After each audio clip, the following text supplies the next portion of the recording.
আসসালামু আলাইকুম। কি অবস্থা? সবাই কেমন আছেন? আশা করি সবাই ভালো আছেন। আজকের উদ্দেশ্য, আমরা আজকে বর্তমানে সাতলা যাব।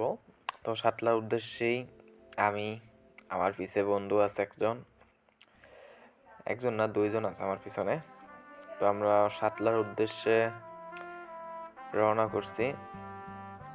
আর আগে তেল ভরে নিলাম পাম্প থেকে, কারণ ট্যাঙ্কিটাকে লোড করি, যেহেতু অনেক দূরের পথ। তো দেখি কি হয়। তো এখান থেকে সাতলা অনেকটাই দূর, প্রায় বাইক যদি চালানো হয় তাহলেও 1 ঘন্টার পথ প্রায় এখান থেকে সাতলা। আসলে আমি গাড়ি রিমোট দিয়ে চালাইতেছি, তো আমার চাবির ওখানে একটা ছিল, কাভারটা উড়ে গেল বাতাসে গাড়ির গতির কারণে। যাই হোক, গতিও অতটা কমও না বেশিও না, মিডিয়াম, কিন্তু গতিটা ভালোই ছিল। এই ব্রিজটা আমাদের এখান থেকে সাতলা যেতে 2টা ব্রিজ পার হওয়া লাগে, দোয়ারিকা ব্রিজ আর হচ্ছে শিকারপুর ব্রিজ। তারপর উজিরপুরের মধ্যে ঢুকবো আমি। তো উজিরপুর হয়ে ভিতর থেকেই সাতলা যাব। সাতলায় এমনি রাস্তায় কোনো সমস্যা নাই, কেননা রাস্তাগুলো অনেক ফ্রেশ। সাতলার রাস্তাগুলোয় গাড়ি চালায় অনেক মজাও আছে। বিশেষ করে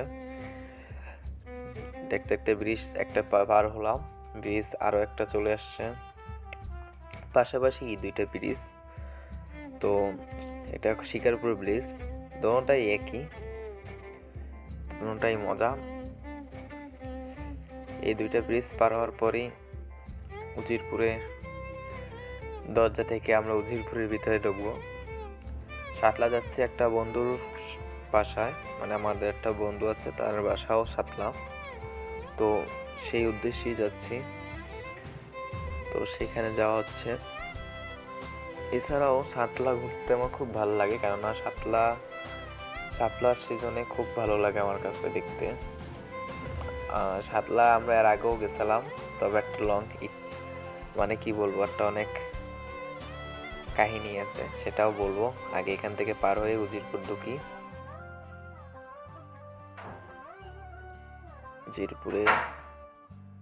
উজিরপুরের উদ্দেশ্যে স্বাগতম, উজিরপুর চলে আসছে।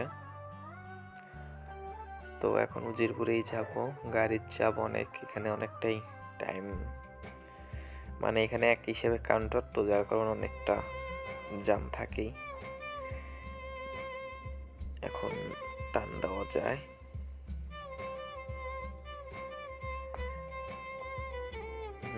উজিরপুরে আমরা ঢুকে গেলাম।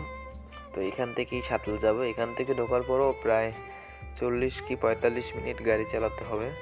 হঠাৎ গাড়ি অফ হয়ে গেল, কেননা এই রিমোটের সেন্সর একটা ঝামেলা আছে। অনেক টাইমে সেন্সরের প্রবলেম করলে গাড়ি অফ হয়ে যায়। তবে আমি প্রায় সময় রিমোট নিয়ে বের হই, সাথে চাবি রাখি, কেননা ভাইয়া বলে সময়তে চাবি সাথেই রাখতে, কারণ অনেক টাইমে সেন্সরের ঝামেলা হলে, এইরকম ঝামেলা হলে তখন তো আর যাওয়া যায় না। যাই হোক, যেহেতু এখন ঝামেলা হয়েই গেছে, তো চাবি দিয়ে স্টার্ট করি বাইক, যাওয়া তো লাগবে।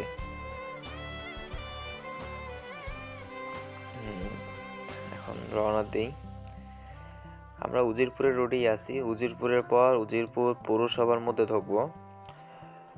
এখন উজিরপুর যে বাজার, এগুলা পার হচ্ছি। উজিরপুর, তারপর ডাবের কুল, ভবানীপুর, আরও অনেক কিছু পার হওয়া লাগবে। এত কিছু পার হয়ে তারপর সেই সাতলা যাব।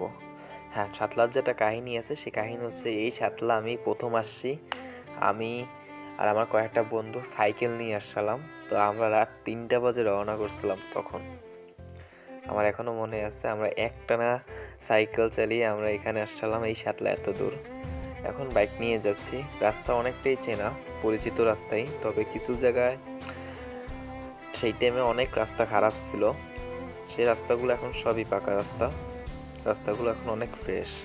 এখানে গাড়ি প্রায় মোটামুটি ভালোই টানা যায়। তবে টানা গেলেও হবে কি, গ্রামের মধ্যে তো, আর মোড়ও বেশি, সামনে রাস্তাগুলো অত্যাধিক মোড়, তো দেখা যায় গাড়ি মোড়, তারপর স্পিড ব্রেকার অতটা না, এদিকে খুব কম। এই উজিরপুর পৌরসভার মধ্যে ঢুকলাম।